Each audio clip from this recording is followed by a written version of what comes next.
세상에, 저게 정말 내가 알던 며느리란 말이냐? 어?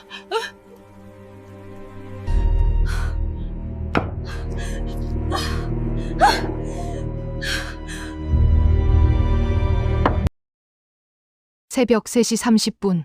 오늘도 어김없이 머리가 깨질 듯이 아파오며 눈이 떠집니다. 이상한 일입니다. 평생을 새벽잠 없이 방앗간을 지켜온 나 심호뿐인데 요즘 들어 왜 이리 몸이 물먹은 솜처럼 무거운지 모르겠습니다.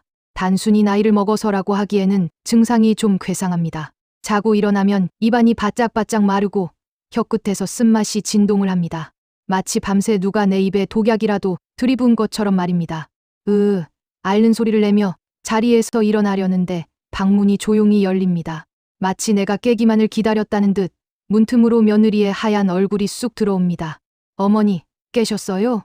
상냥한 목소리. 우리 며느리 미선이입니다. 손에는 김이 모락모락 나는 사발 하나가 들려 있습니다. 저거, 또 저거네. 어머니, 이거 드시고 일어나세요. 서울에서 제일 용한 한의원에서 지어온 총명탕이에요. 며느리는 내 거절은 듣고 싶지도 않다는 듯 꿀단지 모시듯 조심조심 내 앞에 사발을 내려놓습니다. 아이고, 미선아, 내가 괜찮다 않카나. 한 달째 이게 무슨 돈 지랄이고. 내 말에 며느리는 눈을 동그랗게 뜨며 정색을 합니다. 어머니, 무슨 말씀이세요? 요즘 어머니 자꾸 깜빡깜빡 하시잖아요. 이거 치매 예방에 직방인 약이에요. 비싸게 주고 해왔는데 남기시면 저 진짜 울어요. 치매. 그 놈의 치매 소리에 나는 입을 다물 수밖에 없습니다. 확실히 요새 내가 좀 이상하긴 합니다. 가스 불 끄는 걸 잊어버리질 않나. 뻔히 둔 지갑을 못 찾아서 온 집안을 뒤집질 않나. 내가 진짜 노망이 드는 건가 싶어 덜컥 겁이 나던 차였습니다. 그런 시어머니를 위해 비싼 보약을 대령하는 며느리라니. 동네 사람들이 전생에 나라를 구했다고 부러워할 만도 합니다. 그래, 고맙다. 네 정성이 갸륵해서라도 내가 이거 먹고 정신 차릴게. 나는 며느리가 내민 사발을 받아들었습니다. 코끝을 찌르는 묘한 단내, 한약 냄새 사이로 역한 비린내가 살짝 스치지만 몸에 좋은 약이 입에 쓰다지 않습니까? 나는 눈을 질끈 감고 그 검은 액체를 꿀꺽꿀꺽 들이켰습니다. 그런데 말입니다. 보통은 시어머니가 약을 마시면 부엌으로 돌아가서 아침 준비를 해야 정상 아닙니까? 우리 며느리는 내가 그릇을 비울 때까지 그 자리에 못 박힌 듯 서서 나를 빤히 내려다보고 있습니다. 마치 내가 한 방울이라도 남기나 안 남기나 감시하는 간수처럼 말입니다. 그 눈빛이 어찌나 집요한지 약을 넘기는데 목구멍이 따끔거릴 지경이었습니다. 다 드셨어요? 어머, 잘하셨네 우리 어머니. 마지막 한 방울까지 확인한 며느리가 그제야 만족스러운 듯 빙그레 웃습니다. 그 웃음이 오늘따라 왜 이리 낯설게 느껴지는지 모르겠습니다. 자, 그럼 저는 경매 다녀올게요. 오늘 쑥이 좋은 게 들어온대서요. 한숨 더 주무세요. 어머니, 푹 주무셔야 약발 받아요. 며느리는 빈 사발을 챙겨 들고 가벼운 발걸음으로 나갑니다. 고지어 마당에서 냉동 탑차 시동 걸리는 소리가 들립니다. 부르릉, 털털털. 평소 같으면 운전 조심해라 속으로 빌었겠지만 오늘은 속이 영 거북해서 다시 자리에 누울 수가 없었습니다.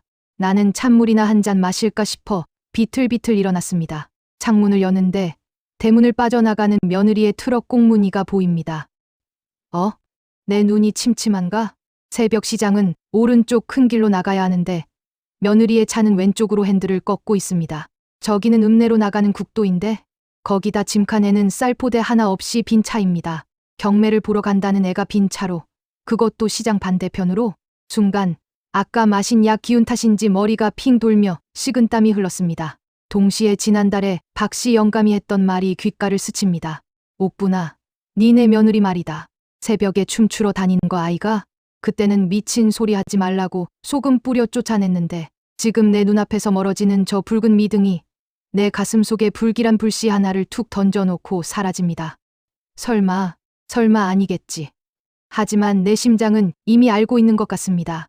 오늘 새벽 저 차를 따라가지 않으면 내 인생이 송두리째 끝장날 수도 있다는 것을. 그때였습니다. 그때였다라고 말하기엔 너무 늦어버린 건지도 모릅니다. 나는 홀린 듯 신발을 구겨 신고 마당으로 뛰쳐나갔습니다. 심장이 미친 듯이 쿵쾅거려 갈비뼈가 아플 지경이었습니다. 아까 며느리의 트럭이 왼쪽 국도, 그러니까 읍내 유흥가 쪽으로 꺾어지는 걸 내 두 눈으로 똑똑히 봤으니까요. 하지만 당장 쫓아가려 해도 다리에 힘이 풀려 한 발자국도 떼기가 힘들었습니다. 이놈의 몸뚱이가 왜 이리 말을 안 듣는지 마치 물먹은 소미불을 뒤집어 쓴 것 같습니다. 그때 문득 마당 수도가 옆에 둔 화분 하나가 눈에 들어왔습니다. 내가 제일 아끼는 남천 나무입니다. 어제 아침 며느리가 준 보약이 너무 써서 몰래 반 틈을 저 화분에 부어버렸거든요. 그런데 세상에 푸르딩딩하던 잎사귀가 하루 만에 숯덩이처럼 새카맣게 말라 비틀어져 있었습니다. 마치 불에 탄 것처럼 흉측하게 변해버린 잎사귀들. 나는 떨리는 손으로 화분을 만져보았습니다. 바스락. 손끝에 닿자마자 잎들이 잿가루가 되어 부서져 내립니다. 순간 머리카락이 쭈뼛 서는 공포가 척추를 타고 올라왔습니다. 이건 보약이 아니다. 사람을 살리는 약이 어떻게 생떼 같은 나무를 하루 만에 죽인단 말입니까? 이건 독이다. 그년이 내 입에 털어넣은 건 내 정신을 흐리게 하고 내 몸을 서서히 죽이는 독극물이었습니다. 하고 숨이 막혔습니다. 내가 내 돈 들여 키운 며느리 손에 사육당하고 있었구나. 이대로 주저앉아 있을 수가 없었습니다. 나는 아래십술을 피가 나도록 꽉 깨물었습니다. 정신 차려라, 시목분. 지금 쓰러지면 니는 쥐도 새도 모르게 고려장 당한다. 나는 비틀거리며 뒷집 담벼락으로 향했습니다. 박씨 영감. 좀 일어나봐라. 대문을 부서져라 두드리자 잠결에 부시시한 얼굴을 한 박씨 영감이 런닝 차림으로 나옵니다. 아니, 새벽 대바람부터 뭐고? 불났나? 불보다 더 급하다. 오토바이 시동 걸어라. 우리 며느리 잡으러 가야 한다. 내 살기 어린 눈빛을 봤는지 영감은 두 말 않고 헛간으로 달려가 오토바이를 끌고 나왔습니다. 부르릉. 낡은 오토바이 엔진 소리가 새벽 공기를 갈랐습니다. 나는 영감의 허리춤을 생명줄처럼 꽉 부여잡았습니다. 어디로 가는데? 읍내 국도. 빨간 트럭이다. 놓치면 내 오늘 죽는다 생각해라. 오토바이가 굉음을 내며 질주를 시작했습니다. 차가운 맞바람이 얼굴을 때리자 약 기운에 몽롱하던 정신이 번쩍 들었습니다. 10여 분을 달렸을까요? 저 멀리 어둠 속에서 익숙한 빨간색 트럭의 후미등이 보였습니다. 저기다. 저거. 박씨 영감이 속도를 높여 트럭과 거리를 좁혔습니다. 그런데 트럭이 향하는 곳은 시장도 읍내 상가도 아니었습니다. 인적 없는 산 밑 폐공장처럼 생긴 허름한 창고 건물이었습니다. 주변에는 칠흑 같은 어둠뿐인데 유독 저 창고 틈새로만 붉은 불빛이 새어 나오고 있었습니다. 트럭이 멈추고 며느리가 내렸습니다. 나는 박씨 영감과 함께 덤불 뒤에 오토바이를 숨기고 숨을 죽였습니다. 작업복 차림의 며느리가 창고 철문 앞에 서더니 익숙하게 배를 누릅니다. 끼익. 육중한 철문이 열리자 안에서 자욱한 담배 연기와 함께 묘한 소음이 쏟아져 나왔습니다. 자, 선수 입장. 아이고, 이번엔 싹쓸이네. 패 돌려. 그건 시장통의 활기찬 소음이 아니었습니다. 욕설과 비명, 그리고 화투장이 짝짝 달라붙는 소리. 그곳은 바로 도박장이었습니다. 일명 하우스라고 불리는 불법 도박장 말입니다.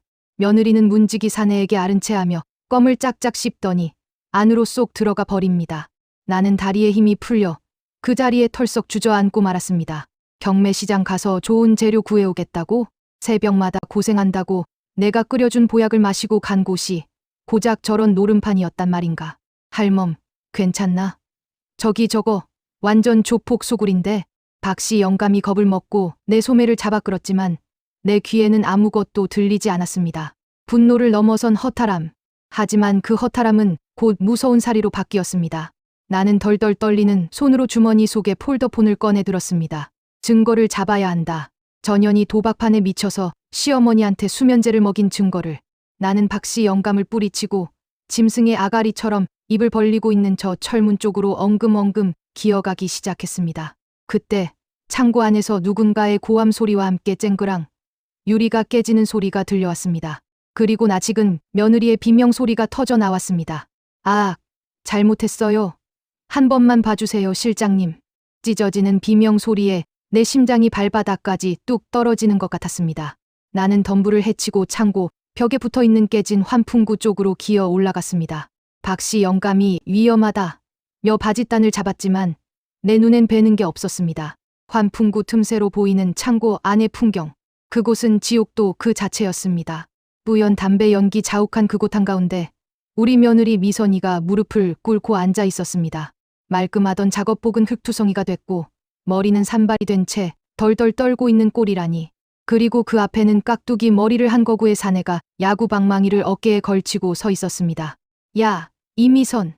네가 지난주에도 뭐라 그랬어. 이번 판만 이기면 바로 갚는다며. 사내가 며느리의 머리채를 휘어잡고 흔들었습니다. 근데 어쩌냐? 오늘 또 5천을 날려먹었네. 누적 빚이 이제 3억이야. 3억. 알아? 3억. 내 평생 떡을 썰어 모아도 만져보기 힘든 그 거금이 전년 도박 판집으로 사라졌다는 소리였습니다. 눈앞이 핑 돌았습니다. 흐흐. 실장님, 진짜 딱 하루만요. 내일 어머니 적금 만기거든요. 제가 그거 훔쳐서라도 가져올게요. 내 귀를 의심했습니다. 적금. 그건 내 노후 자금이고 나중에 혹시라도 내가 아프면 병원비 하려고 꼬박꼬박 모은 피 같은 돈입니다. 그걸 훔치겠다니. 하지만 사내는 코웃음을 칩니다. 야, 그 푼돈으로 누구 코에 붙여? 우리가 자원봉사자야? 사내는 품에서 꼬깃꼬깃한 종이 한 장과 인주를 꺼내 며느리 앞에 툭 던졌습니다. 다 필요 없고 이거 찍어. 네 시어머니 건물담보각서. 네. 하지만 그건 어머니 인감이 있어야.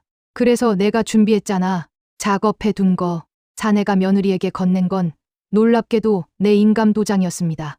아니, 정확히 말하면 내 것과 똑같이 위조한 가짜 도장이었습니다. 네 시어머니 요즘 상태 메롱이라며. 네가 약 먹여서 재워놨다면서 뭐가 걱정이야? 그건 그렇지만 찍어. 안 찍으면 오늘 네 장기라도 꺼내서 팔아야 하니까. 사내가 방망이로 드럼통을 쾅 내리치자 며느리가 자지러지며 울부짖었습니다. 찍을게요. 제발 때리지 마세요. 미선이는 허겁지겁 인주를 묻혀 종이 위에 도장을 꾹 눌렀습니다. 그 붉은 인주 자국이 마치 내 심장에 찍히는 낙인처럼 뜨겁고 아팠습니다. 그리고 이어진 며느리의 말은 내 남은 정마저 산산이 조각내 버렸습니다. 실장님, 대신 약속 지키세요. 저 이거 찍으면 당분간 이자 독촉 안 하시는 거예요. 그래. 아이고, 우리 효부 며느리, 시어머니 재산으로 목숨 건지셨네. 사내들이 낄낄거리며 비웃는데도 며느리는 살았다는 듯 안도의 한숨을 내쉬며 바닥에 주저앉았습니다. 저게 사람이냐? 짐승도 제 어미는 알아본다는데 밥 먹여주고 재워준 시어머니를 팔아먹고도 저리 태어날 수 있단 말이냐. 나는 입술을 꽉 깨물었습니다. 피맛이 비릿하게 입안에 퍼졌습니다. 당장이라도 뛰어들어가 전현 머리끄덩이를 잡고 싶었지만 그랬다가는 저 깡패 놈들에게 우리 둘 다 죽습니다. 증거는 잡았습니다. 내 눈으로 똑똑히 봤고 내 귀로 똑똑히 들었습니다. 이제 남은 건 전현이 판 함정에 제 발로 걸어 들어가게 만드는 것뿐입니다. 나는 떨리는 손으로 환풍구 틈새에서 내려오려 했습니다. 그때였습니다. 누구야? 너무 흥분한 나머지 내가 딛고 있던 낡은 나무 상자가 우지끈 소리를 내며 부서져 버린 겁니다. 와르르 무너지는 소리가 고요한 새벽 산속에 천둥처럼 울려 퍼졌습니다. 창고 안에 소음이 뚝 끊겼습니다. 어떤 새끼가 엿듣고 있어? 잡아. 철문이 벌컥 열리고 흉기를 든 사내들이 뛰쳐나오는 소리가 들렸습니다. 튀어라. 옥분아. 빨리 타라. 박씨 영감이 다급하게 소리치며 오토바이 시동을 걸었습니다. 내 다리가 후들거려 움직이지 않습니다. 뒤에서는 사내들의 거친 발소리가 점점 가까워지고 있었습니다. 잡히면 죽는다. 아니, 잡히면 며느리 손에 죽는다. 나는 죽을 힘을 다해 박씨 영감의 등 뒤로 몸을 날렸습니다. 밟아라. 더 밟아라. 내 비명 같은 외침에 박씨 영감이 엑셀을 비틀어 쥐었습니다. 부앙. 낡은 오토바이가 비명을 지르며 어둠 속으로 튀어나갔습니다. 뒤에서 서라. 저 새끼 잡아. 하는 고함 소리가 들렸지만 우리는 좁은 산길 샛길로 빠져 미친 듯이 달렸습니다. 심장이 입 밖으로 튀어나올 것만 같았습니다. 바람 소리인지 내 거친 숨소리인지 분간이 안 갈 정도로 정신없이 도망쳐 집에 도착하니 새벽 5시가 다 되어갑니다. 옥분아, 들어가서 문 잠그고 자는 척해라. 아무 일도 없었던 거다. 알았제? 박씨 영감의 신신당부를 뒤로하고 나는 담을 넘어 방으로 뛰어들었습니다. 옷을 갈아입을 새도 없이 이불 속으로 파고들었습니다. 온몸이 사시나무 떨듯 떨려왔습니다. 3억, 신체 포기 각서, 그리고 내 가짜 도장. 이불을 머리끝까지 뒤집어 쓰고 흐느꼈습니다. 무섭고 분하고 억울해서 미칠 것만 같았습니다. 그때였습니다. 드르르그. 현관 도어록 열리는 소리가 들립니다. 며느리가 왔습니다. 나는 황급히 눈물을 닦고 자는 척 코를 골기 시작했습니다. 방문이 조심스럽게 열리는 기척이 느껴집니다. 미선이의 시선이 내 등 뒤에 꽂히는 게 느껴집니다. 전현이 지금 무슨 생각을 하고 있을까? 혹시 아까 창고에서 도망친 게 나라는 걸 눈치챘을까? 숨소리조차 내기 힘든 정적이 흘렀습니다. 어머니, 주무세요? 떨리는 목소리. 녀석도 불안한 겁니다. 나는 일부러 큰 기지개를 켜며 부스스 일어났습니다. 연기해라, 심옥분. 너는 지금 아무것도 모르는 시골 노인네다. 미선이 왔나? 벌써 시간이 그리 됐나? 내 몽롱한 목소리에 며느리가 안도의 한숨을 쉬는 게 보입니다. 네, 어머니. 푹 주무셨어요? 인기척이 없으셔서. 그래, 네가 준 보약 덕분인지 아주 골아떨어졌다. 근데 네 꼴이 와 그라노? 어디 밭에서 굴렀나? 나는 일부러 며느리의 흙투성이 옷을 가리켰습니다. 미선이가 화들짝 놀라며 제 옷을 텁니다. 아니요. 오늘 경매장에서 물건 나르다가 넘어졌어요. 별거 아니에요. 조심하지. 다치면 우짤라고. 나는 혀를 차며 부엌으로 나갔습니다. 밥이나 먹자. 오늘따라 배가 고프네. 며느리는 허겁지겁 씻으러 욕실로 들어갔고 나는 밥상을 차리기 시작했습니다. 잠시 후 말끔하게 옷을 갈아입은 며느리가 밥상 앞에 앉았습니다. 하지만 숟가락을 든 손이 미세하게 떨리고 있는 걸 나는 놓치지 않았습니다. 나는 밥 한 숟갈을 크게 뜨며 툭 던지듯 말했습니다. 근데 미선아, 내 어제 참 희한한 꿈을 꿨다. 네, 무슨 꿈이요? 며느리의 눈동자가 흔들립니다. 아니 글쎄, 꿈에 저승사자 같은 놈들이 몽둥이를 들고 쫓아오지 않겠나. 내가 막 도망을 치는데 어떤 창고 같은 데 갇혀버린 기라. 쨍그랑. 며느리가 들고 있던 숟가락을 식탁에 떨어뜨렸습니다. 어머, 죄송해요. 손이 미끄러져서. 와, 니도 그런 꿈 꿨나? 식은땀을 그리 흘리노. 아니에요. 보일러를 너무 세게 틀었나 봐요. 호호. 근데 더 기가 막힌 건 뭔지 아나? 그 창고 안에 네가 있더라. 그것도 피투성이가 돼가 울고 있대. 내 말에 며느리의 얼굴이 백지장처럼 하얗게 질렸습니다. 마치 귀신이라도 본 표정입니다. 나는 시치미를 뚝 떼고 된장찌개를 후루룩 떠먹었습니다. 개꿈이겠지 뭐. 우리 효부 며느리가 그런 험한 꼴을 당할 리가 있나. 안 그라나? 네. 당연하죠. 어머니도 참 별꿈을 다 꾸시네요. 며느리는 억지로 입꼬리를 올리며 웃었지만 눈은 전혀 웃고 있지 않았습니다. 녀석은 밥을 먹는 둥 마는 둥 하더니 급하게 자리에서 일어납니다. 어머니, 저 오늘 은행 좀 다녀올게요. 적금 만기된 거 확인도 하고. 적금. 드디어 올 것이 왔습니다. 아까 놈들에게 약속했던 그 돈을 가지러 가려는 겁니다. 그래? 잘 다녀온나. 돈 조심하고. 나는 웃으며 며느리를 배웅했습니다. 하지만 며느리가 현관문을 닫고 나가자마자 내 표정은 싸늘하게 굳어졌습니다. 가라. 가서 확인해봐라. 네가 믿었던 그 통장이 어떻게 돼 있는지.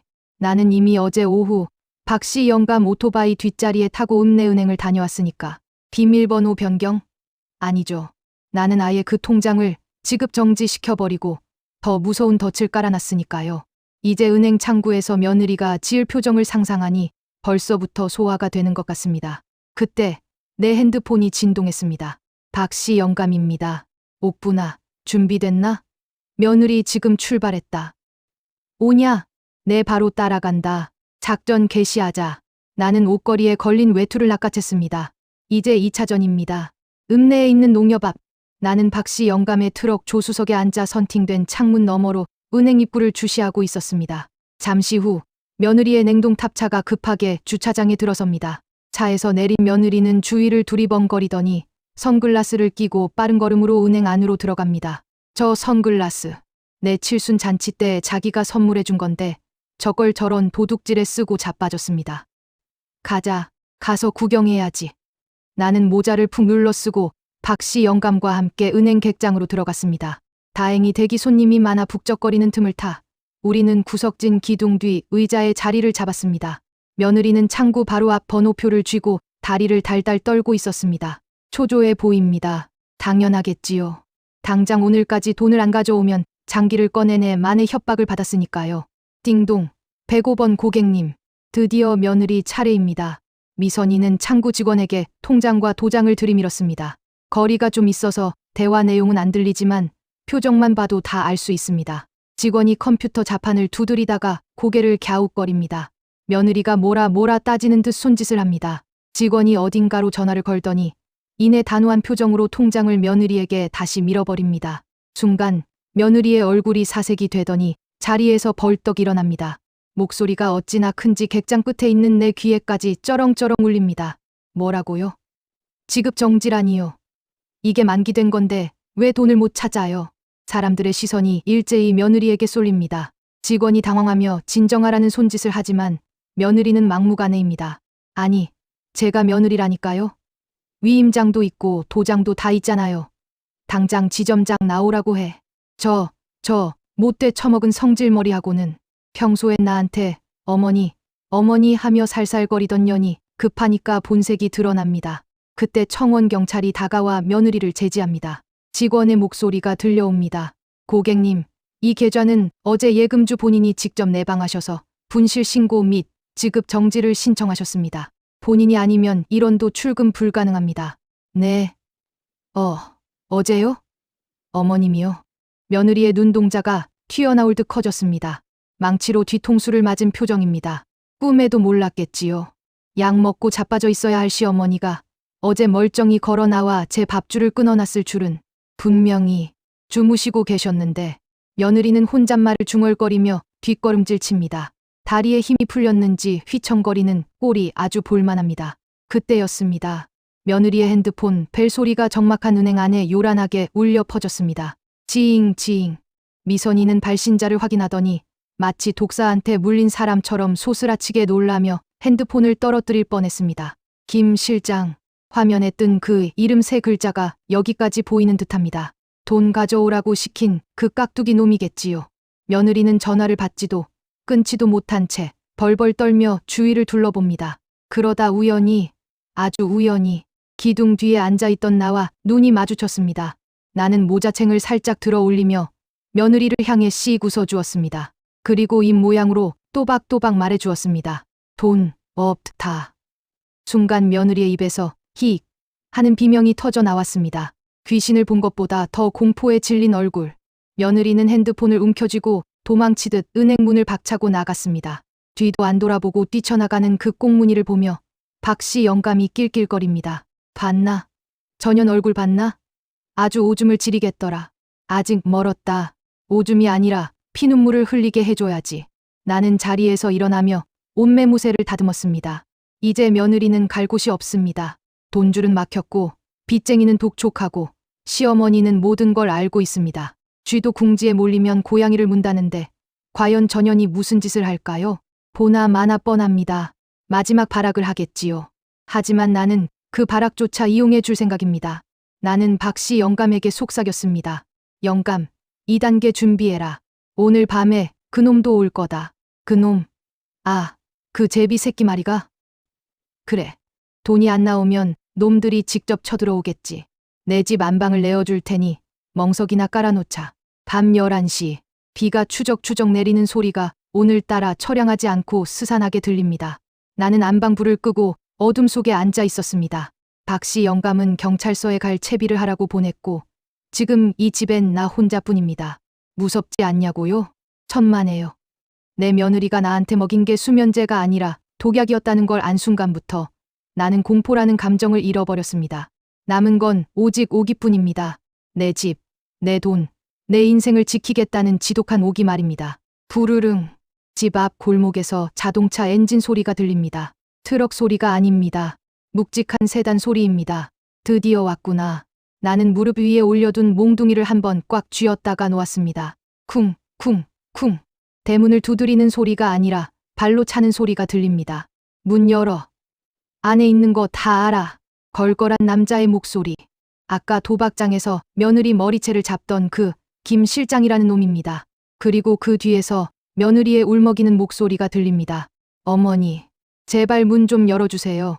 저 죽어요. 죽어? 네가 죽어?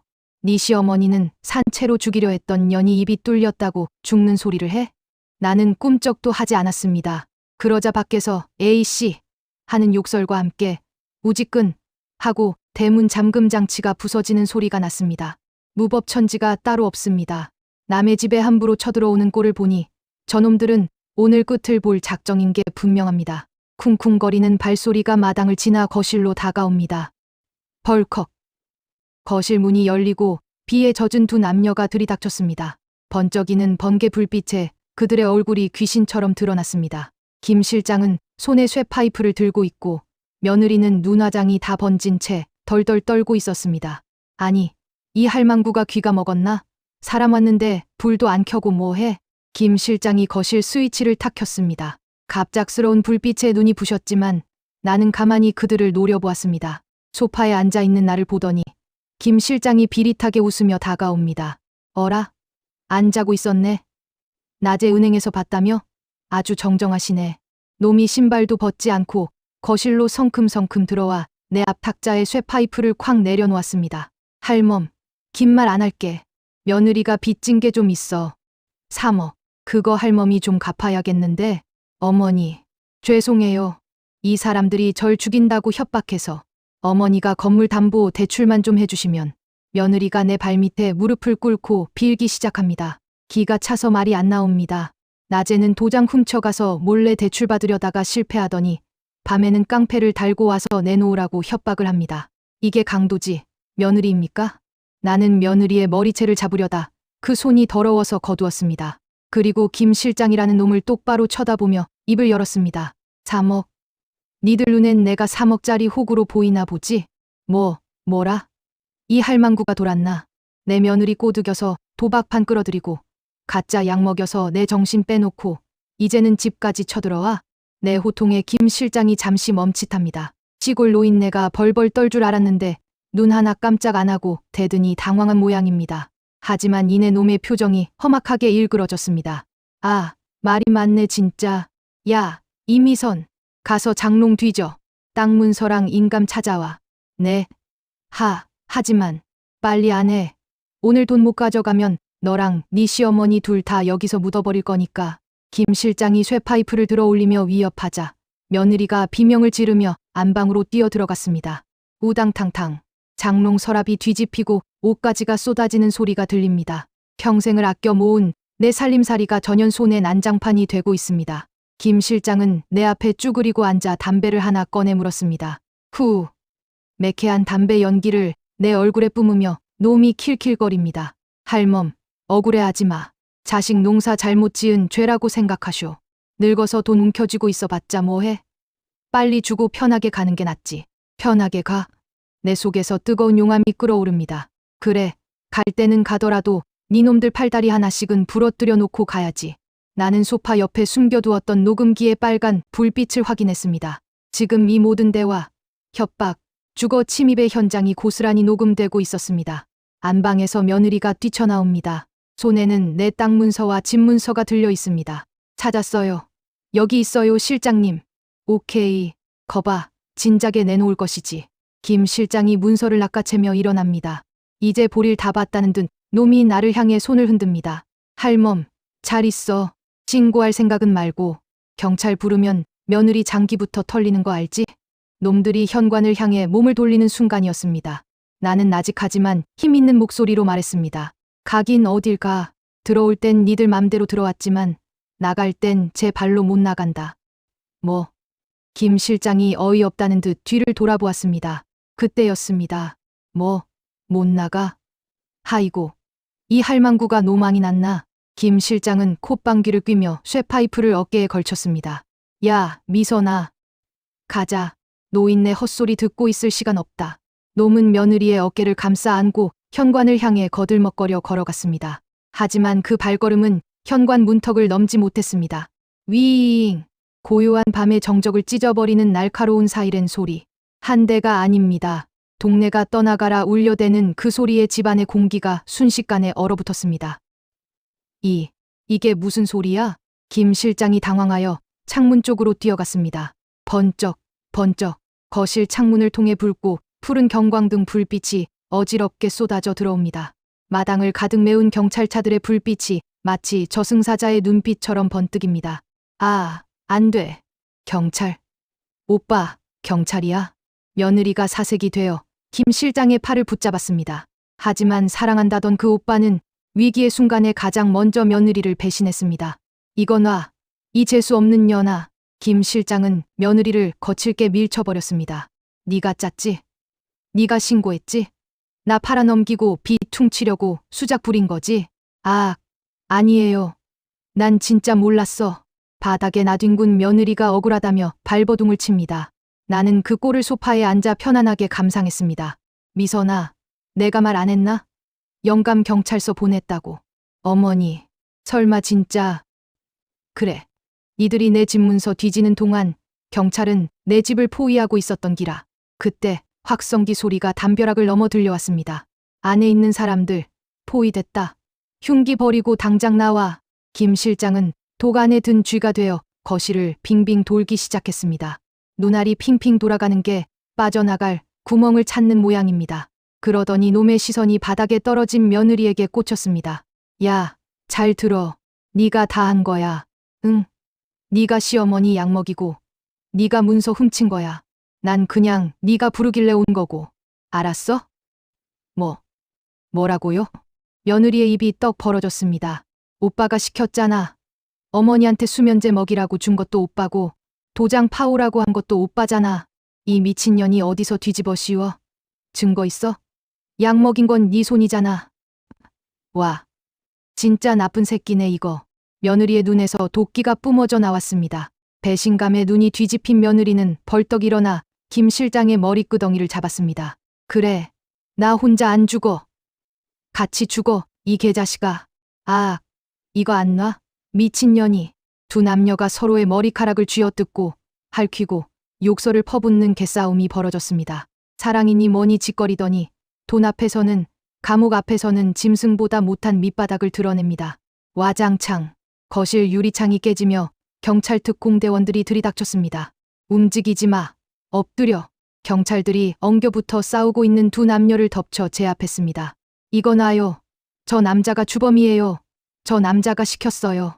아닙니다, 형님. 저는 그냥 빚 받으러 온 선량한 사업가인데 저 여자가 미쳐가지고 바닥에 얼굴이 처박힌 채로도 서로를 향해 삿대질하는 꼴이라니. 박씨 영감이 경찰 뒤를 따라 들어오며 혀를 찹니다. 어휴, 냄새난다 냄새나. 썩은 내가 진동을 하네. 형사 반장님이 내게 다가와 경례를 합니다. 지목분 어르신, 괜찮으십니까? 많이 놀라셨죠? 나는 태연하게 소파 옆에 둔 녹음기를 집어들어 형사님 손에 쥐어주었습니다. 놀라기는요. 내 이럴 줄 알고 준비 다 해놨습니다. 여기 이놈들이 지 입으로 불어버린 자백 고스란히 들어있으니 서에 가서 확인해 보이소. 아이고, 역시 대단하십니다. 수갑을 찬 며느리가 끌려나가며 나를 쳐다봅니다. 머리는 산발이 되고 얼굴은 눈물 콧물 범벅이 된 채로 애원합니다. 어머니 저 좀 살려주세요. 제가 잘못했어요. 네. 저 감옥 가기 싫어요. 그 처절한 목소리에도 내 마음은 미동조차 하지 않습니다. 나는 싸늘하게 식은 눈으로 며느리를 내려다보며 말했습니다. 미선아, 감옥이 싫나? 네. 흑흑. 제발요. 그럼 진작에 잘하지 그랬노. 거기가 여기보다 나을 끼다. 적어도 거긴 도박판은 없을 거 아이가. 나는 고개를 돌려버렸습니다. 경찰들이 두 사람을 개처럼 끌고 나갑니다. 시끄럽던 사이렌 소리가 멀어지고 집안에는 다시 정막이 찾아왔습니다. 하지만 아까의 스산한 정막과는 다릅니다. 이제야 비로소 내 집에서 썩은 내 나는 쓰레기들을 다 치워버린 개운한 정막입니다. 나는 바닥에 떨어진 내 집 문서를 주워 들고 먼지를 툭툭 털었습니다. 영감, 고생했다.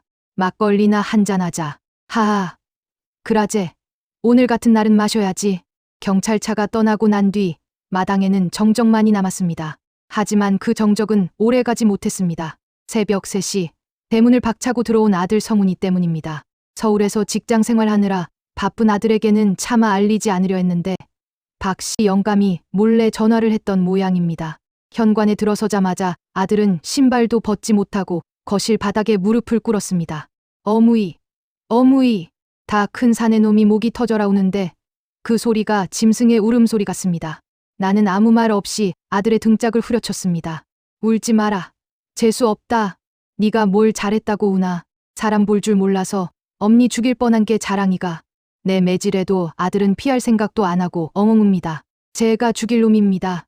미선이가 그런 여자인 줄도 모르고 저는 진짜 효녀인 줄만 알고. 그래, 나도 속고 너도 속았다. 그년 연기가 청룡영화상 감인데 우리가 무슨 수로 당해내겠노. 나는 아들을 일으켜 세워 소파에 앉혔습니다. 지금 질질 짤 때가 아니다. 마무리를 해야지. 날이 밝자마자 우리는 변호사 사무실부터 찾았습니다. 이혼 소송, 위자료 청구, 그리고 4명의 도용에 대한 고소장까지. 아들은 입술을 꽉 깨물고 서류에 도장을 찍었습니다. 다시는 어머니 눈에 눈물 안 나게 할게요. 그 독한 다짐을 믿어보기로 했습니다. 그렇게 며칠이 정신없이 지나가고 사건이 좀 잠잠해지나 싶을 때였습니다. 우체부가 등기 우편 하나를 배달해 줍니다. 보낸 곳 오 경찰서 유치장. 보낸 사람 이미선. 그 이름을 보자마자 속이 울렁거리고 신물이 올라옵니다. 아들이 봉투를 낚아채서 찢어버리려는 걸 내가 막았습니다. 놔둬라. 뭐라 짓거리는지 드러나 보자. 나는 떨리는 손으로 편지지를 펼쳤습니다. 꼬불꼬불한 글씨체로 빽빽하게 쓴 편지. 첫 줄을 읽자마자 나는 헛웃음이 터져 나왔습니다. 사랑하는 어머니, 그리고 여보. 저 미선이에요. 사랑. 인연이 아직도 정신을 못 차렸구나. 어머니, 저 유치장에서 밥도 제대로 못 먹고 있어요. 어머니가 해주신 겉절이가 너무 생각나요. 제가 잠시 귀신에 홀렸었나 봐요. 김 실장 그 사람이 저를 협박해서 어쩔 수 없이 시키는 대로 한 거예요. 저 억울해요. 기가 막혀서 말이 안 나옵니다. 지 입으로 김 실장 머리채 잡고 같이 죽자고 할 땐 언제고. 이제 와서 피해자 코스프레를 합니다. 여보, 나 한 번만 용서해 줘. 우리 좋았잖아. 내가 나가면 평생 어머니 발 씻겨드리고 살게. 탄원서 한 장만 써주라. 응. 나 여기서 썩으면 우리 어머니 누가 모셔? 이 대목에서는 아들도 참지 못하고 욕설을 내뱉었습니다. 이 미친. 이게 사람이냐? 네가 사람 새끼야? 아들은 편지를 구겨서 바닥에 내동댕이 쳤습니다. 그것도 모자라 발로 지시겨 버립니다. 어무이, 더 볼 것도 없습니다. 탄원서. 웃기지 마라 하세요. 저는 판사님한테 가서 빌 겁니다. 제발 저 여자 무기징역 때려 달라고요. 아들의 눈에서 살기가 느껴집니다. 그래, 이제야 내 아들 같네. 나는 바닥에 뒹구는 꼬깃꼬깃한 편지 조각을 바라보며 싸늘하게 웃었습니다. 미선아, 겉절이가 먹고 싶나? 내 나중에 면회 한번 갈게. 가서 네가 좋아하는 겉절이 대신 소금을 한 바가지 뿌려주구마. 그리고 말이다. 네가 착각하는 게 하나 있는데 이 싸움 아직 안 끝났다. 네가 싸질러 놓은 빚, 그리고 네가 몰래 빼돌린 내 비상금, 그거 다 토해내기 전까진 감옥 밖으로 나올 생각 꿈에도 하지 마라. 나는 라이터를 켰습니다. 편지지가 불길에 휩싸여 검은 재로 변해갑니다. 마치 그년과 우리의 인연이 타들어갔든 말입니다. 하지만 여러분, 산 넘어 산이라고 했던가요? 그년이 감옥에 들어가면 모든 게 평화로워질 줄 알았습니다. 그런데 며칠 뒤 모르는 번호로 전화 한 통이 걸려왔습니다. 여보세요? 거기 심옥분 씨 댁이죠? 이미선 씨가 방앗간을 담보로 사채 쓴 게 있는데 그게 연대 보증이 되어 있네요. 뭐라고? 연대 보증? 수화기를 든 내 손이 다시 사시나무처럼 떨리기 시작했습니다. 감옥에 갇힌 그년이 내 목에 또 다른 올가미를 걸어놓고 갔던 겁니다. 여보세요? 할머니, 듣고 있어요? 연대 보증 섰잖아요. 할머니가. 전화기 너머로 들려오는 낯선 사내의 고함 소리에 내 손에 들려있던 수화기가 스르르 미끄러져 떨어졌습니다. 덜컥 수화기가 줄에 매달려 허공을 그네처럼 왔다 갔다 합니다. 내 정신도 저 수화기처럼 대롱대롱 매달려 흔들립니다. 연대 보증. 나는 평생 남한테 돈 10원도 안 빌리고 산 사람입니다. 그런 내가 사채업자한테 5억을 빌리고 그것도 모자라 내 방앗간을 담보로 보증을 섰다니요. 어무이, 왜 그러십니까? 누구 전화입니까? 아들이 달려와 내 어깨를 흔듭니다. 내 입술은 파르르 떨리는데 목소리가 나오질 않습니다. 아들이 바닥에 떨어진 수화기를 주워 귀에 댑니다. 여보세요? 당신 누구야? 누구길래 우리 어머니한테. 5억. 대부업체. 아들의 얼굴이 순식간에 흙빛으로 변해갑니다. 무슨 개소리야. 우리 어머니가 언제 거길 가서 도장을 찍어. 당장 끊어. 아들은 씩씩거리며 전화를 끊어버렸지만 그 손은 심하게 떨리고 있었습니다. 우리는 곧장 택시를 잡아타고 그 대부 업체라는 곳으로 쳐들어갔습니다. 읍내 변두리, 간판도 없는 시커먼 사무실. 들어가자마자 문신을 한 덩치들이 껌을 씹으며 우리를 맞이합니다. 어이구, 심옥분 어르신 오셨네. 안 그래도 법원 통해 경매 넘기려던 참인데. 사무실 책상에 다리를 올리고 있던 사장이 서류 봉투 하나를 툭 던집니다. 자, 보세요. 인감도장 선명하죠? 자필 서명도 있고. 나는 떨리는 손으로 서류를 집어들었습니다. 연대 보증인 시목분, 그리고 그 옆에 찍힌 선명한 붉은 도장. 내 인감 도장입니다. 그년이 훔쳐갔던 그 도장 말입니다. 그리고 서명란에는 내 글씨체를 흉내낸, 하지만 묘하게 다른 삐뚤빼뚤한 글씨가 적혀 있었습니다. 이거 내가 한 거 아니다. 며느리년이 훔쳐가서 몰래 찍은 기다. 내가 소리치자 사장이 피굳습니다. 할머니, 도장이 진짜면 법적으로는 본인이 동의한 걸로 봅니다. 훔친 건지 빌려준 건지 우리는 모르고 알 필요도 없고. 뭐라? 이 도둑놈들아. 법대로 하세요. 법대로. 대신 그동안 이자는 계속 붙으니까 방앗간 문 닫을 준비나 하시고요. 우리는 쫓겨나듯 사무실을 나왔습니다. 다리가 풀려 걸을 수가 없었습니다. 변호사 사무실로 달려갔지만 변호사 양반도 고개를 절레절레 흔듭니다. 어르신, 이게 참 어렵습니다. 인감 도장이 날인된 문서는 뒤집기가 하늘의 별 따기예요. 며느리가 시어머니가 허락해서 찍었다고 우기면 이걸 입증할 방법이. 아니, 그년이 지금 감옥에 있는데 그게 말이 됩니까? 그게 문제입니다. 이미선 씨가 옥중에서라도 위조했다고 자백하지 않는 이상 민사소송은 어르신이 100% 불리합니다. 하늘이 무너진다는 게 이런 걸까요? 그년 하나 감옥 보냈다고 끝난 게 아니었습니다. 그녀는 감옥 안에서도 내 목줄을 쥐고 흔들고 있었던 겁니다. 집으로 돌아오는 길, 나는 멀리 보이는 내 방앗간 간판을 바라보았습니다. 30년 전통 대박 떡 방앗간. 새벽 4시마다 일어나 쌀을 씻고 떡을 쪄서 세운 내 인생의 전부. 저게 깡패들 손에 넘어가 공중분해된다고 생각하니 차라리 혀 깨물고 죽는 게 낫겠다 싶었습니다. 아들은 방구석에 처박혀 머리를 쥐어뜯으며 울고 있습니다. 제가 죽일 놈입니다. 그 여자 도장 간수 못한 제 탓입니다. 나는 부엌으로 가서 찬물을 한 대접 벌컥벌컥 들이켰습니다. 정신 차려라, 시목분. 여기서 무너지면 그년이 감옥 안에서 낄낄거리며 웃을 거다. 어머니, 거봐요. 나 없으면 안 되잖아요. 하면서 그 꼴은 내 눈에 흙이 들어가도 못 본다. 나는 씩씩거리며 안방으로 들어가 옷을 갈아입었습니다. 가장 깔끔하고 가장 꼿꼿해 보이는 비단 한복으로. 어무이, 어디 가십니까? 아들이 놀란 눈으로 묻습니다. 나는 거울을 보며 쪽진 머리를 단단히 고정했습니다. 비장함이 서린 내 눈빛이 거울 속에서 번뜩입니다. 어디 가긴, 그년 만나러 간다. 네, 유치장으로요? 그래, 자백이 필요하다 안 했나. 내 가서 그년 주둥이를 찢어서라도 자백을 받아낼 끼다. 저도 같이 가요. 아이다, 니는 여기 있어라. 이건 고부간의 전쟁이다. 내 손으로 끝장을 봐야 속이 시원하다. 나는 지갑에서 꼬깃꼬깃한 영수증 한 장을 챙겨 넣었습니다. 며느리가 훔쳐 쓴 카드 내역서, 그리고 그년이 도박장에서 썼던 가짜 차용증 사본. 이게 내 무기입니다. 택시를 타고 경찰서 유치장으로 향하는 길, 차창 밖으로 비가 내리기 시작합니다. 마치 내 마음처럼 질척거리는 비. 경찰서 면회실. 차가운 유리병 너머로 푸른 수의를 입은 며느리가 걸어 나옵니다. 며칠 못 먹었다고 편지질을 하더니 얼굴은 뽀얗게 핀 게 아주 살판이 났습니다. 나를 보자마자 며느리가 묘한 미소를 짓습니다. 반성? 후회? 아니요. 저건 이길 줄 알았다는 승리자의 미소였습니다. 수화기를 든 며느리의 첫마디가 내 고막을 긁어놓습니다. 어머니, 오실 줄 알았어요. 5억, 감당 안 되시죠? 저 뻔뻔한 낯자. 나는 주먹을 꽉 쥐었습니다. 하지만 화를 내면 지는 겁니다.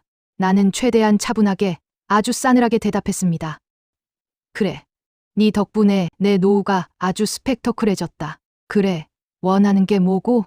내 돌직구 질문에 며느리가 눈을 반달처럼 휘며 웃습니다. 그리고 입을 엽니다. 간단해요. 탄원서 써주세요. 그리고 합의서도요. 저 집행유예로 나가게 해주시면 5억 빚 제가 안 했다고 자백해 드릴게요. 뭐라? 싫으시면 뭐 방앗간 넘기시던가요. 어머니, 그 나이에 길바닥 나앉으면 추하잖아요. 와, 사람이, 아니 인간의 탈을 쓰고 어찌 저런 말을 할 수 있을까요? 내 속에서 천불이 났지만 나는 참아야 했습니다. 지금 내 품 안에는 녹음기가 돌아가고 있으니까요. 하지만 며느리도 만만치 않았습니다. 마치 녹음하는 걸 알기라도 하는 듯 결정적인 말은 입 모양으로만 벙긋거립니다. 녹음해도 소용없어요. 증거 없잖아요. 유리벽 하나를 사이에 둔 숨 막히는 침묵. 이녀는 지금 내 목숨줄을 담보로 딜디을 하고 있는 겁니다. 나는 깊은 숨을 내쉬었습니다. 그리고 품 안에서 준비해 온 비장의 카드를 꺼내 유리벽에 쫙 펼쳐 보였습니다. 그걸 본 며느리의 동공이 지진난 것처럼 흔들리기 시작했습니다. 네가 이것까진 모를 줄 알았제? 미선아, 네 5억이 문제인 줄 아나? 더 큰 게 터지게 생겼는데. 이게 뭐예요? 유리벽에 붙인 서류를 읽어 내려가는 며느리의 눈동자가 심하게 흔들립니다. 그럴 수밖에요. 그건 바로 네가 사랑하는 오빠라고 불렀던 김 실장, 그놈의 경찰 피의자 신문 조서 사본이니까요. 나는 서류를 톡톡 두드리며 차가운 미소를 지었습니다. 글씨가 작아서 안 보이나? 내 읽어 죽구마. 김영석, 직업 무직, 전과 7범 사기꾼. 거짓말이야. 거기 셋째 줄 봐라. 피해자 김영석은 이미선과 공모하여 피해자 심옥분의 건물을 편취하려 했으나 5억 원의 채무는 실제 금전 거래가 없는 허위 계약임. 며느리의 입이 붕어처럼 뻐끔거립니다. 무슨 소린지 아직도 이해가 안 가나 봅니다. 나는 친절하게 설명해 주었습니다. 미선아, 네가 그놈한테 5억 빌렸다고 도장 찍었제? 근데 그놈이 경찰한테 뭐라 했는지 아나? 돈 빌려준 적 없다더라. 그냥 네 꼬드겨서 건물 뺏으려고 가짜 차용증 만든 거라고 지 입으로 다 불었다. 네, 그럴 리가. 오빠가 분명히 제 빚 갚아준다고. 빚, 그 도박장도 그놈이 짠 판이다. 네 돈 털어먹고 빚지게 만들고 마지막엔 내 건물까지 꿀꺽하려고 만든 사기극이라고. 이 멍청한 년아. 내 호통 소리가 면회실을 쩌렁쩌렁 울렸습니다. 그제야 며느리의 표정이 무너져 내립니다. 사랑, 헌신, 그딴 건 애초에 없었습니다. 며느리는 그저 꽃뱀 사기꾼의 먹잇감이었고 이용해 먹기 딱 좋은 호구였을 뿐입니다. 아니야, 오빠가 날 얼마나 사랑했는데, 나랑 외국 가서 살기로 했는데. 며느리가 부정하며 중얼거리자 나는 품에서 녹음기 하나를 더 꺼냈습니다. 변호사가 증거물로 확보한 김 실장의 통화 녹음 파일입니다. 재생 버튼을 누르자 익숙한 그놈 목소리가 흘러나옵니다. 지지지. 아, 그 며느리년? 완전 붕어 대가리야. 시어머니 약 먹이라니까 진짜 먹이더라. 크크크. 그년 감옥 가면 나는 건물 챙겨서 튀어야지. 사랑, 미쳤냐? 늙은 아줌마를 누가 좋아해. 면회실 안에는 정막이 흘렀습니다. 녹음기에서 나오는 그 비웃음 소리가 며느리의 심장을 난도질하고 있었습니다. 미선이는 바닥에 주저앉아 귀를 막고 비명을 질렀습니다. 아, 아니야. 죽여버릴 거야. 김명석, 이 개자식아. 유리벽을 쾅쾅 두드리며 울부짖는 꼴이 아주 가관입니다. 믿었던 사랑도 가짜. 5억 빚이라는 협박 카드도 가짜. 이제 며느리 손에 남은 건 아무것도 없습니다. 나는 자리에서 일어났습니다. 들었제? 5억 빚은 사기로 밝혀져서 무효다. 즉, 네가 나한테 협박할 거리는 이제 1원어치도 없다는 뜻이다. 어머니. 상황 파악이 끝난 며느리가 기어가는 목소리로 나를 부릅니다. 방금 전까지 도끼를 뿜어내던 눈빛은 온데간데 없고 다시 그 가증스러운 불쌍한 며느리 표정을 짓습니다. 어머니, 제가 속았어요. 저도 피해자예요. 그놈한테 속아서 그런 거니깐 한 번만 봐주세요. 네, 저 억울해요. 억울해? 나는 유리벽에 얼굴을 바짝 들이대고 내 인생에서 가장 표독스러운 표정으로 말했습니다. 네가 속은 건 네 멍청함 탓이고 내가 속은 건 네 사악함 탓이다. 피해자 코스프레 하지 마라. 역겹다. 어머니, 제발요. 탄원서 안 써주시면 저 진짜 실형 살아요. 그래, 살아라. 콩밥 먹으면서 뼈저리게 느껴봐라. 남의 눈에 눈물 내면 지 눈엔 피눈물 난다는 걸. 나는 뒤도 돌아보지 않고 면회실을 나갔습니다. 등 뒤에서 어머니, 어머니 부르는 처절한 울음소리가 들려왔지만 나는 발걸음을 멈추지 않았습니다. 경찰서 밖으로 나오니 비가 그치고 햇살이 내리쬐고 있었습니다. 아들이 걱정스러운 얼굴로 기다리고 있다가 뛰어옵니다. 어무이, 어찌 됐습니까? 그 5억은요? 나는 아들의 등을 팡팡 두드려주며 웃었습니다. 해결됐다. 싹 다 사기란다. 우린 10원도 갚을 필요 없다. 아, 다행이다. 진짜 다행이다. 아들은 그 자리에 주저앉아 엉엉 울었습니다. 나도 그제야 긴장이 풀려 다리가 후들거렸습니다. 하지만 눈물은 나지 않았습니다. 내 눈물은 그년이 준 수면제와 함께 다 말라버렸으니까요. 이제 진짜 끝난 걸까요? 아니요. 아직 하나가 남았습니다. 그년이 감옥에서 죗값을 치르는 동안 나는 밖에서 그년의 흔적을 완벽하게 지워야 합니다. 집으로 돌아온 나는 창고에서 며느리의 짐을 모두 꺼냈습니다. 옷가지, 화장품, 그리고 녀석이 아끼던 명품 가방들. 마당에 한가득 쌓아놓으니 쓰레기 산이 따로 없습니다. 성훈아, 라이터 가져온나? 네, 태우시게요? 그래. 재수 옴 붙는다. 싹 다 태워버리고 새 출발하자. 나는 기름을 들이붓고 라이터 불을 당겼습니다. 활활 타오르는 불길을 보며 나는 생각했습니다. 이제야 내 방앗간에 다시 고소한 냄새가 나겠구나. 그런데 말입니다. 불길 속에서 타들어가는 며느리의 핸드벽 가방. 그 안에서 툭 하고 타지 않은 작은 수첩 하나가 떨어져 나왔습니다. 불길이 닿지 않은 구석으로 굴러나온 그 수첩. 나는 무심코 집게로 그걸 집어들었습니다. 그냥 가계부겠거니 하고 펼쳐본 그 수첩 맨 뒷장에는 내가 상상조차 못했던 비밀 메모가 적혀 있었습니다. 그건 제비놈도 모르고 아들도 모르는 며느리 혼자만의 끔찍한 계획이었습니다. D-Day. 어머니 사망보험금 수령 계획. 활활 타오르는 불길 옆에서 내 손은 얼음장처럼 차갑게 식어가고 있었습니다. D-Day. 어머니 사망보험금 수령 계획. 이 한 문장이 내 심장을 멈추게 만들었습니다. 나는 떨리는 손으로 수첩을 한 장 한 장 넘겼습니다. 그 안에는 며느리의 삐뚤빼뚤한 글씨체로 악마도 울고 갈 끔찍한 계획들이 적혀 있었습니다. 10월 1일 수면 유도제 투여 시작. 처음엔 반알. 일주일 뒤 한 알. 10월 15일 기억력 감퇴 호소하면 치매 진단 유도. 11월 초 계단 청소하다가 미끄러짐 사고 위장. 비 오는 날이 좋음. 수령 예상 금액 사망시 5억 상해 치사 3억 총 8억. 옆에서 같이 수첩을 들여다보던 아들 성훈이가 헛구역질을 하며 바닥에 주저앉았습니다. 어무이. 이게 뭡니까? 사람입니까? 아들은 믿기지 않는다는 듯 제 머리를 쥐어뜯었습니다. 나도 눈앞이 캄캄했습니다. 단순히 돈이 필요해서 도박 빚 때문에 그런 줄 알았습니다. 그런데 그게 아니었습니다. 인연은 애초에 나를 죽이고 그 돈으로 내 연남과 새 인생을 살 작정이었던 겁니다. 내가 매일 밥 마셨던 그 약, 그게 나를 재우는 약이 아니라 서서히 죽이는 독약이었다는 게 증명된 셈입니다. 성훈아, 당장 보험사 전화해라. 내 이름으로 된 보험이 뭐가 있는지 싹 다 뒤져라. 내 서슬퍼런 목소리에 아들은 떨리는 손으로 전화기를 들었습니다. 네, 어머니 주민번호 불러드릴게요. 계약자가 이미선으로 된 거 있습니까? 수익자는요? 전화를 붙들고 있는 아들의 얼굴이 점점 사색이 되어갑니다. 네. 사망보험이요? 3개나 있다고요? 수익자가 전부 며느리? 전화를 끄는 아들은 망연자실한 표정으로 나를 쳐다봤습니다. 어무이, 진짜입니다.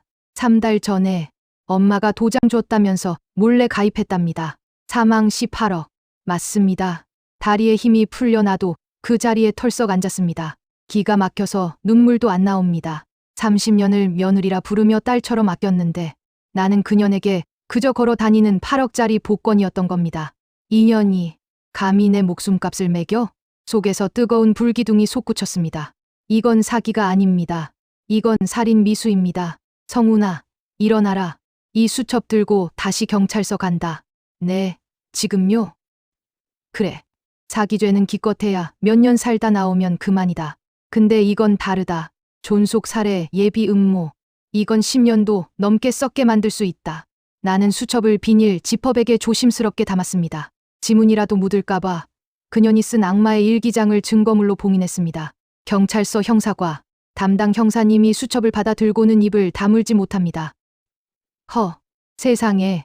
요즘 세상 흉흉하다지만 이건 너무한데요.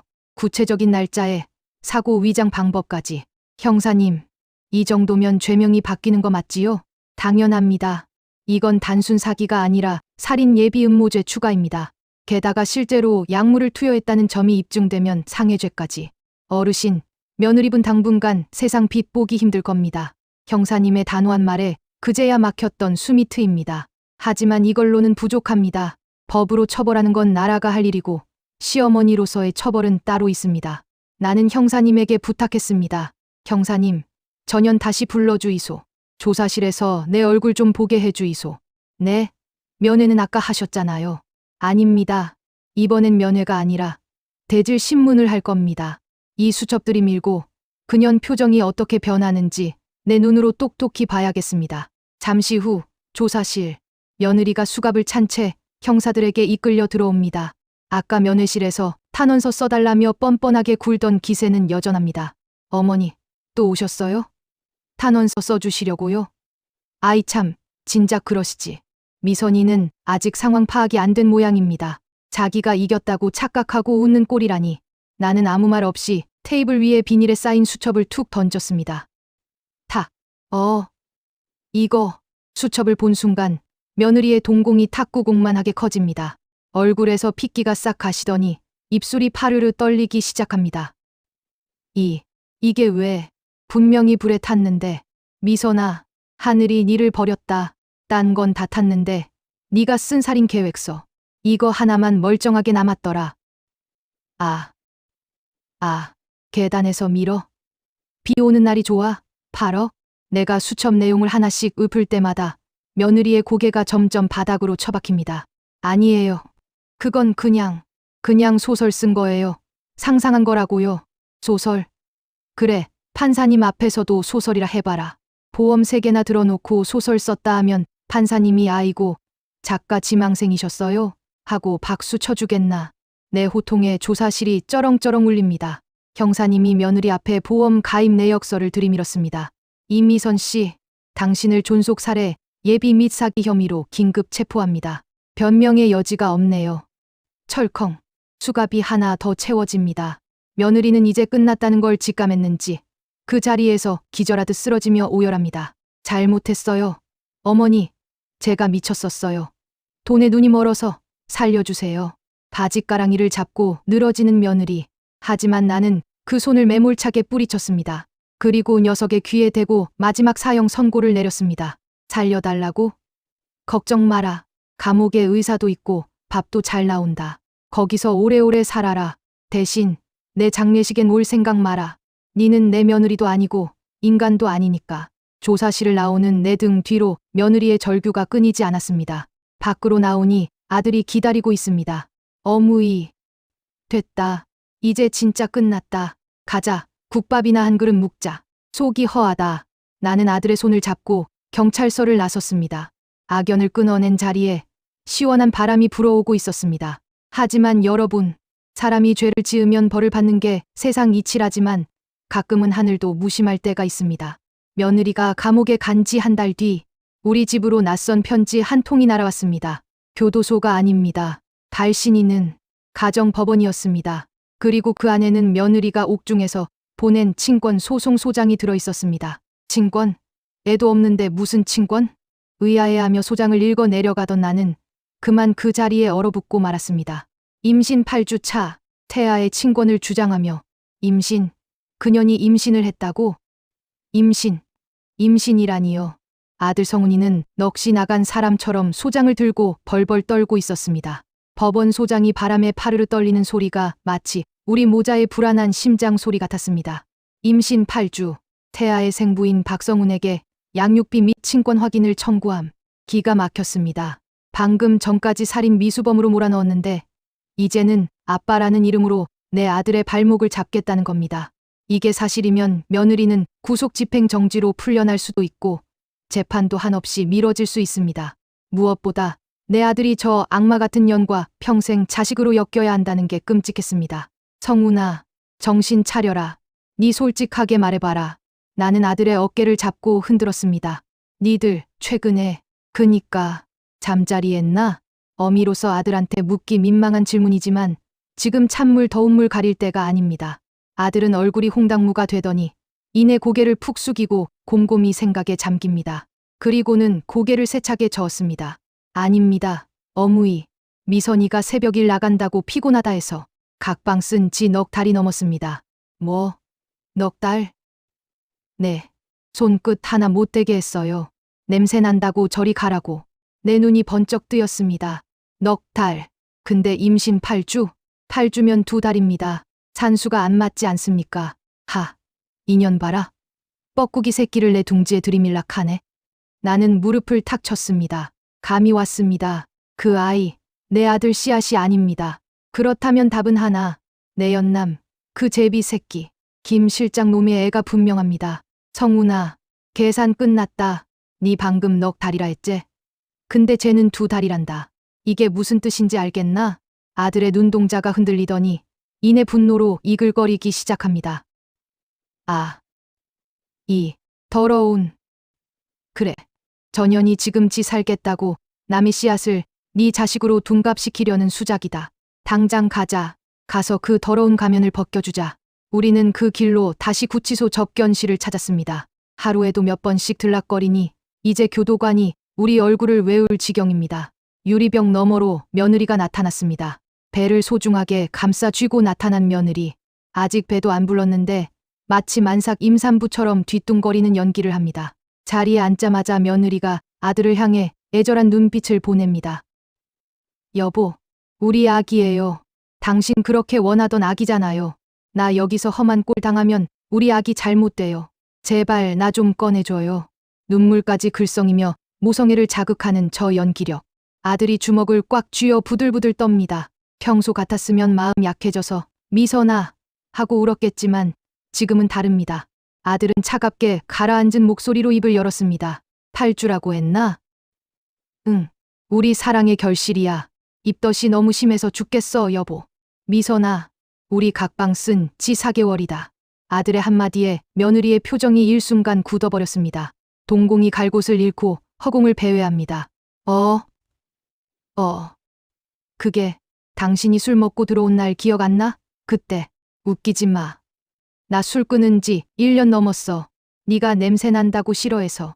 아들의 팩트 폭격에 며느리의 입이 떡 벌어집니다. 거짓말을 하려 해도 앞뒤가 맞아야 속아주지. 이 멍청한 년이 급하니까 아무 말이나 내뱉은 겁니다. 내가 끼어들었습니다. 미선아, 네 그 배 속에 있는 거 김 실장 그놈 새끼 맞지? 아, 아니에요. 무슨 소리세요? 진짜 억울해요. 억울해? 그래? 그럼 잘 됐네. 나는 가방에서 서류 한 장을 꺼내 유리벽에 붙였습니다. 친생자 관계 부존재 확인, 소송 밑에야 유전자, 검사 신청서. 지금 당장 법원에 이거 낼 거다. 판사님한테 허락받아서 네 배 속에 있는 그 피덩이 유전자랑 내 아들 유전자랑 대조해 볼 거다.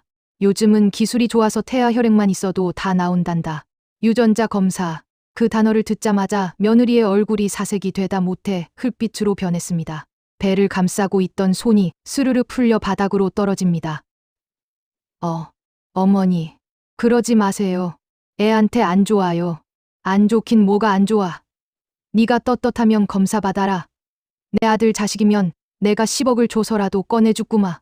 근데 아니면 나는 유리벽을 주먹으로 쾅 내리쳤습니다. 아니면 니는 사기죄, 살인미수죄의 사문서 위조죄, 거기다 혼인 빙자 간음죄까지 추가다. 아주 감옥에서 환갑잔치하게 해주구마. 며느리는 이제 숨도 제대로 못 쉬고 헐떡거립니다. 모든 수가 막혔습니다. 거짓 임신쇼를 하려니 이미 임신 진단서는 냈고 뻐꾸기 자식인 걸 숨기려니 유전자 검사가 기다리고 있습니다. 그때 옆에 있던 아들이 인터폰을 빼서 들었습니다. 그리고 며느리의 눈을 똑바로 쳐다보며 결혼 생활 5년 만에 처음으로 가장이자 남자다운 목소리로 말했습니다. 이미선, 더 이상 내 이름 더럽히지 마. 그 애, 낳든 말든 네 맘대로 해. 근데 내 호적엔 절대 못 올려. 알았어? 여보, 성훈 씨, 그리고 김 실장 그 자식한테 전해. 니들 둘이 감옥에서 아주 오붓하게 애 키우라고. 양육비는 그 새끼한테 청구해. 아들은 수화기를 콱 내려놓았습니다. 그 소리가 마치 판사봉 소리처럼 경쾌하게 울렸습니다. 며느리는 바닥에 주저앉아 오열하기 시작했습니다. 이번엔 연기가 아니라 진짜 통곡이었습니다. 마지막 동아줄이라 믿었던 임신 카드가 되려 자신의 목을 조르는 밧줄이 되어버렸으니까요. 면회실을 나오는 아들의 어깨가 조금 들썩였지만 나는 모른 척 해주었습니다. 저건 슬픔의 눈물이 아니라 지독했던 악연을 끊어내는 해방의 눈물일 테니까요. 경찰서 밖으로 나오니 저 멀리서 박씨 영감이 헐레벌떡 뛰어옵니다. 옥분아, 성훈아, 큰일 났다. 뉴스 봤나? 와, 또 무슨 일이고? 우리는 영감이 내민 핸드폰 화면을 들여다보았습니다. 지역 뉴스 속보가 흘러나오고 있었습니다. 속보 50대 남성, 유치장 화장실에서 자해 소동. 자기 혐의 김모 씨 위도. 김모 씨? 김 실장, 그 제비놈입니다. 그놈이 자살 기도를 했다는 겁니다. 허이고 꼴값들을 떠내 아주 쌍으로 난리굿을 피우는구만. 나는 혀를 찼습니다. 그런데 뉴스를 보던 아들이 화면을 확대하더니 고개를 갸웃거립니다. 어무이, 잠시만요. 이거 김 실장 유서라는데요. 화면 구석에 흐릿하게 잡힌 유서 한 장. 거기에 적힌 내용이 내 눈을 의심하게 만들었습니다. 모든 건 이미선이 시킨 짓이다. 나는 억울하다. 증거는 비밀 금고에 있다. 비밀 금고? 이놈들이 숨겨둔 게 또 있어? 며느리가 숨긴 수첩 말고 제비놈이 숨겨둔 또 다른 판도라의 상자가 있다는 말입니까? 죽어가면서까지 서로를 물어뜯는 이 지독한 연놈들의 전쟁. 그 비밀 금고 안에 무엇이 들어있는지 나는 반드시 확인해야겠습니다. 거기에 우리 방앗간을 되찾을 마지막 열쇠, 아니 그년과 그놈을 영원히 매장시킬 핵폭탄이 들어있을지도 모르니까요. 비밀 금고? 그게 어디 있다는 말입니까? 아들 성훈이가 형사님의 소매를 잡고 매달렸습니다. 제비놈이 자살 시도를 하면서 남긴 유서 한 장. 증거는 내 오피스텔 금고에 있다. 비밀번호는 그년 생일이다. 죽으면서까지 며느리를 물귀신처럼 끌고 들어가려는 그놈의 집념에 소름이 돋았습니다. 형사님은 난처한 표정을 지었습니다. 저희가 지금 압수수색 영장 받아서 오피스텔로 가는 길입니다. 근데 가족분들은 현장에 못 들어가십니다. 형사님, 내 돈 5억, 아니 내 목숨값이 걸린 일입니다. 내 눈으로 그 금고 안에 뭐가 있는지 봐야겠습니다. 내 서슬 퍼런 고집의 형사님도 결국 두 손 두 발 다 들었습니다. 알겠습니다. 대신 현장 보존하셔야 하고 물건에 손대시면 안 됩니다. 따라오세요. 우리는 경찰차 뒤를 따라 제비놈의 오피스텔로 향했습니다. 읍내에서 가장 비싸다는 신축 오피스텔. 문을 따고 들어간 그곳은 아주 가관이었습니다. 온갖 명품 시계, 양주, 골프채가 즐비했습니다. 내 며느리 등쳐먹은 돈으로 아주 호의호식하며 살았구나 싶어 속이 뒤집어졌습니다. 금고가 어디 있어? 찾아. 경사들이 방 안을 샅샅이 뒤지기 시작했습니다. 장롱, 침대 및 냉장고 안까지. 하지만 금고는 보이지 않았습니다. 이상하네. 유서에는 분명히 방 안에 있다고 했는데 형사님들이 고개를 갸웃거릴 때였습니다. 현관 입구에서 뒷짐을 지고 서 있던 박씨 영감이 혀를 차며 천장을 가리켰습니다. 어이, 형사 양반들. 땅바닥만 보지 말고 저 위 좀 봐라. 저거 시스템 에어컨 아이가? 네. 에어컨이요? 저거 틈새가 벌어져 있잖아. 먼지도 없고 자주 열었다 닫았다 한 거 아이가? 박씨 영감의 말에 형사 하나가 의자를 밟고 올라가 에어컨 덮개를 뜯어냈습니다. 그러자 천장 공간 안쪽 깊숙한 곳에서 번쩍이는 검은색 디지털 금고가 모습을 드러냈습니다. 찾았다. 모두의 입에서 탄성이 터져 나왔습니다. 역시 산전수전 다 겪은 박씨 영감 눈썰미는 못 당합니다. 금고를 바닥으로 내리고 형사님이 번호판 앞에 섰습니다. 비밀번호가 며느리 생일이라고 했죠. 아들이 떨리는 목소리로 숫자를 불러줍니다. 8점, 9점, 0점, 5점, 2점, 0점. 띠리릭. 경쾌한 기계음과 함께 굳게 닫혀있던 철문이 스르르 열렸습니다. 모두가 숨을 죽이고 금고 안을 들여다보았습니다. 그 안에는 현금 뭉치도 보석도 아니었습니다. 오직 낡은 USB 메모리 하나와 두툼한 서류 봉투 하나가 덩그러니 놓여 있었습니다. 형사님이 조심스럽게 USB를 꺼내 노트북에 연결했습니다. 폴더명 호구, 1호 호구, 2호 며느리 임미선. 이 자식이 이거 사기 칠 때마다 기록을 해뒀네. 형사님이 며느리 폴더를 클릭했습니다. 수십 개의 동영상 파일이 뜹니다. 그중 가장 최근 날짜의 파일을 재생했습니다. 화면이 켜지자마자 아들은 윽 하고 입을 틀어막았습니다. 영상 속 장소는 모텔방이었습니다. 침대에 걸터 앉은 며느리가 담배를 피우며 누군가와 통화를 하고 있었습니다. 제비놈이 몰래카메라로 찍은 영상인 듯했습니다. 야, 김 실장. 약 구했어? 이번엔 좀 센 걸로 가져와. 저 노인네가 약발이 안 먹혀. 영상 속 며느리의 목소리는 섬뜩할 정도로 차가웠습니다. 빨리 보내버려야 보험금을 타지. 8억 나오면 오빠 3억 주고 나 5억 갖고. 오케이? 깔끔하게 끝내자고. 며느리는 낄낄거리며 담배 연기를 내뿜었습니다. 그 옆에서 김 실장의 목소리가 들립니다. 야, 그러다 죽으면 어떡해? 살인이야 그거. 아이 참, 걱정 마. 늙으면 자다가 죽는 게 호상이야. 내가 다 알아서 처리할 테니까 약이나 내놔. 영상이 끝나자 방 안에는 무거운 침묵만이 흘렀습니다. 단순히 시킨 대로 한 게 아니었습니다. 며느리가 주도했고 제비놈은 오히려 말리는 척을 하며 증거를 남긴 겁니다. 와, 진짜 독종이네. 이걸 다 찍어놨어. 형사님도 고개를 절레절레 흔들었습니다. 이 영상 하나로 며느리의 거짓말은 완전히 끝장났습니다. 김 실장이 시켰다. 나는 몰랐다는 변명은 이제 통하지 않습니다. 그녀는 살인을 청부한 게 아니라 직접 실행하고 즐기기까지 한 악마였으니까요. 나는 떨리는 손으로 서류 봉투를 집어들었습니다. 이건 뭡니까? 봉투를 열어보니 낯익은 통장 하나가 나옵니다. 내 명의로 된 비상금 통장. 며느리가 훔쳐가서 깡통을 만들었다던 그 통장입니다. 그런데 통장을 펼쳐본 나는 눈을 의심했습니다. 잔액이 0원이 아니었습니다. 잔액 5,200만 원. 돈이 그대로 있었습니다. 아니, 오히려 돈이 불어나 있었습니다. 이게 무슨... 형사님이 서류를 살펴보더니 헛웃음을 짓습니다. 어르신, 이거 제비놈이 며느리 몰래 빼돌린 돈이네요. 며느리한테는 도박으로 다 날렸다고 뻥치고 실제로는 여기다 고스란히 모아뒀어요. 자기 도주 자금으로 쓰려고요. 기가 막힌 반전입니다. 며느리는 내 돈을 훔쳐서 제비한테 갖다 바쳤고 제비는 그 돈을 며느리 몰래 꿀꺽하고 있었던 겁니다. 서로 속고 속이는 사기꾼들의 진흙탕 싸움 덕분에 내 피 같은 돈은 기적적으로 살아남았습니다. 어무이, 돈 찾았습니다. 어무이 돈 그대로 있습니다. 아들이 내 손을 잡고 펄쩍펄쩍 뜁니다. 나는 통장을 가슴에 품고 주저앉았습니다. 하늘이 도왔습니다. 조상님이 도왔습니다. 저 더러운 놈들이 서로 배신을 때려준 덕분에 내 노후 자금은 10원 하나 안 다치고 돌아왔습니다. 형사님, 이 영상, 그리고 이 통장, 당장 법원에 제출해 주이소. 당연하죠. 이 정도면 이미선 씨, 무기징역까지도 가능합니다. 빼박입니다. 우리는 가벼운 발걸음으로 오피스텔을 나섰습니다.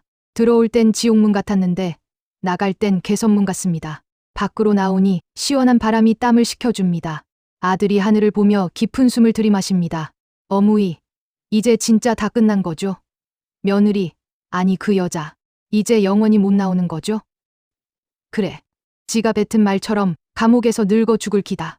나는 아들의 어깨를 감싸 안았습니다. 그런데 그때 박 씨 영감이 내 옆구리를 쿡 찌릅니다. 옥분아, 근데 니 그거 아나? 뭐를? 제비놈 유서에 비밀 금고 말고 하나 더 적혀 있더라. 뭐? 또 뭐가 있나? 마지막 줄에 작게 써놨던데. 내 아들, 부탁한다. 아들. 제비놈한테 아들이 있었나? 내 물음에 박 씨 영감이 묘한 표정으로 아들을 쳐다봅니다. 그게, 그 아들이 지금 어디 있는지 아나? 어딘데? 네 며느리 뱃속에 있다 안카나. 순간 내 머리를 둔기로 맞은 듯한 충격이 스쳐 지나갔습니다. 아까 며느리가 임신했다던 그 아이, 유전자 검사할 것도 없습니다. 제비놈이 지 입으로 유서에 남겼으니까요. 내 아들 부탁한다고 죽어가면서 지 새끼 챙기는 꼴이라니. 하지만 그 부탁, 번지수가 틀려도 한참 틀렸습니다. 나는 입꼬리를 비틀어 웃었습니다. 부탁. 그래, 들어줘야지.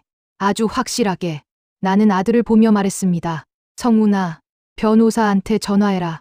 유전자 검사 결과 나오기도 전에 친부 자백 나왔다고 전해라. 이제 마지막 재판만 남았습니다. 법정에서 그년이 짓거릴 마지막 발악을 이 모든 증거로 짓밟아주는 일만 남았습니다. 재판 당일, 법원 앞은 아침부터 소란스러웠습니다. 태륜 며느리 엄벌하라. 동네 사람들이 현수막을 들고 시위를 하고 있었기 때문입니다. 나와 아들은 검은 정장을 입고 묵묵히 법정 안으로 들어갔습니다. 방청석 맨 앞줄에 앉아 피고인석을 노려보았습니다. 잠시 후 며느리가 교도관들에게 이끌려 들어옵니다. 수의를 입은 며느리는 화장기 없는 창백한 얼굴에 배를 감싸 쥐고 힘겹게 걸음을 옮깁니다. 누가 봐도 보호가 필요한 임산부, 세상에서 제일 불쌍한 여인의 모습입니다. 저 연기력, 내가 저기에 소가 5년을 딸처럼 키웠습니다. 재판이 시작되자 며느리 측 국선 변호인이 일어서서 호소합니다. 존경하는 재판장님, 피고인은 현재 임신 중이며 심신이 매우 미약한 상태입니다. 모든 범행은 내연남 김영석의 강압과 협박에 의해 어쩔 수 없이 저지른 것입니다. 판사님이 서류를 넘기며 며느리를 쳐다봅니다. 피고인, 사실입니까? 그러자 며느리가 기다렸다는 듯 눈물을 뚝뚝 흘리며 흐느낍니다.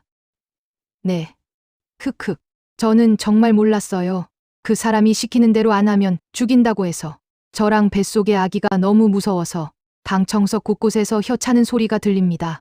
모르는 사람이 보면 영락없이 협박당한 피해자입니다. 판사님의 표정도 살짝 누러지는 것 같습니다.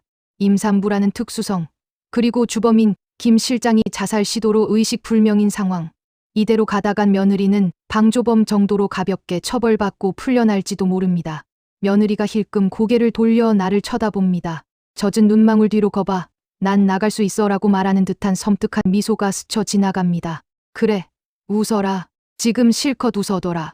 검사님이 자리에서 일어났습니다. 재판장님, 검찰 측에서 새로운 핵심 증거를 제출하겠습니다. 새로운 증거요? 네. 공범 김영석의 비밀 금고에서 발견된 동영상 파일입니다. 피고인의 주장이 새빨간 거짓말임을 입증할 결정적 증거입니다. 검사님의 신호에 법정 정면에 대형 스크린이 켜졌습니다. 며느리의 눈이 휘둥그레집니다. 동영상? 치익! 잡음과 함께 영상이 재생됩니다. 화면 가득 며느리의 얼굴이 클로즈업되어 나타납니다. 모텔 침대에 앉아 담배를 피우며 다리를 꼬고 있는 아주 건방지고 사악한 표정의 며느리. 법정 안이 술렁거리기 시작합니다. 그리고 스피커를 통해 그녀의 도끼, 어린 목소리가 법정 전체에 쩌렁쩌렁 울려 퍼졌습니다. 야, 김 실장. 약 구했어? 이번엔 좀 센 걸로 가져와. 저 노인네가 약발이 안 먹혀. 빨리 보내버려야 보험금을 타지. 8억 나오면 오빠 3억 주고 나 5억 갖고. 오케이? 방청석에서 헉 하는 탄성이 터져 나옵니다. 판사님의 미간이 찌푸려지다 못해 구겨집니다. 변호인조차 당황해서 입을 다물지 못합니다. 영상 속의 며느리는 멈추지 않고 계속 떠들어댑니다. 아이 참, 걱정 마. 늙으면 자다가 죽는 게 호상이야. 내가 다 알아서 처리할 테니까 약이나 내놔. 죽으면 장례식은 제일 싼 데서 대충 하고 화장해서 강물에 뿌려버리지 뭐. 산소 관리하기 귀찮잖아. 경악, 그 자체였습니다. 단순히 돈을 노린 게 아니라 시신 처리까지 귀찮아하며 조롱하는 저 악마성. 내 옆에 앉은 아들이 주먹을 꽉 쥐고 부들부들 떱니다. 저런. 영상은 며느리가 김 실장과 낄낄거리며 건배하는 장면으로 끝났습니다. 스크린이 꺼지고 법정에는 무거운 침묵만이 흘렀습니다. 그 침묵을 깬 건 며느리의 비명이었습니다. 아니야. 저거 조작이야. 저거 딥페이크야. 내가 아니라고.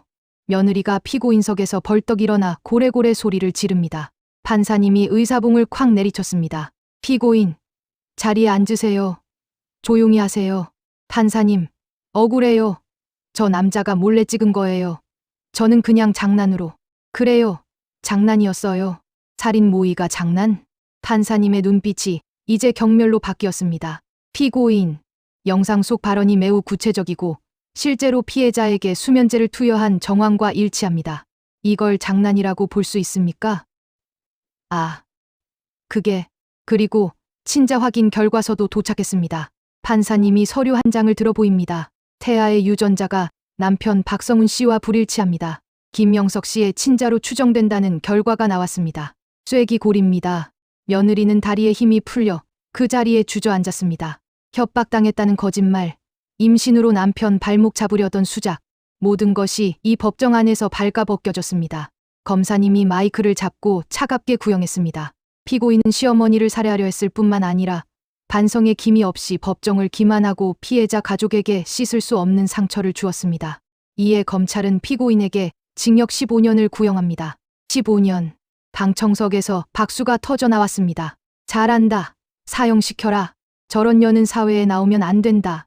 동네 사람들의 야유가 빗발칩니다. 며느리는 바닥에 엎드려 오열합니다. 잘못했어요. 한 번만 용서해 주세요. 어머니. 여보. 그녀가 고개를 돌려 우리를 쳐다봅니다. 하지만 나와 아들은 그녀를 외면하지 않았습니다. 오히려 똑바로 쳐다봐 주었습니다. 아주 차갑고 건조한 눈빛으로. 나는 입모양으로 며느리에게 마지막 인사를 건넸습니다. 잘 가라. 내 장례식엔 오지 마라. 며느리는 절망적인 표정으로 교도관들에게 질질 끌려 나갔습니다. 재판이 끝나고 법정을 나오는 길, 하늘이 유난히 파랗습니다. 아들이 내 손을 꼭 잡습니다. 어무이, 고생하셨습니다. 진짜 고생하셨습니다. 그래, 니도 욕봤다. 이제 진짜 끝이다. 우리는 서로를 마주 보고 웃었습니다. 5년 묵은 체증이 싹 내려가는 기분입니다. 그런데 말입니다. 법원 정문을 나서는데 누군가 내 앞을 가로막습니다. 말끔한 양복을 입은 중년 신사. 처음 보는 얼굴입니다. 심옥분 여사님 되십니까? 네, 맞는데요. 누구십니까? 남자가 명함 한 장을 내밉니다. XX 방송국 PD 최진상. 어르신, 이번 사건 저희가 취재하고 싶어서요. 궁금한 이야기 팀입니다. 며느리한테 당하신 그 기막힌 사연 방송에 내보내시면 전국적으로 이슈가 될 텐데 출연료 섭섭지 않게 챙겨드리겠습니다. 방송, 내 가정사를 온 세상에 떠벌리라고? 평소 같았으면 미쳤나 하고 소금을 뿌렸을 겁니다. 하지만 나는 잠시 멈칫했습니다. 이 기막힌 이야기를 나 혼자 알고 있기는 아깝지 않습니까? 그리고 감옥에 있는 그년이 TV에 나온 지 얼굴을 보면 아마 화병이 나서 제 명에 못 살지 않겠습니까?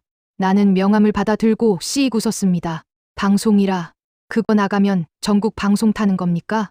그럼요. 시청률 보증합니다. 좋습니다. 대신 조건이 하나 있습니다. 뭔데요?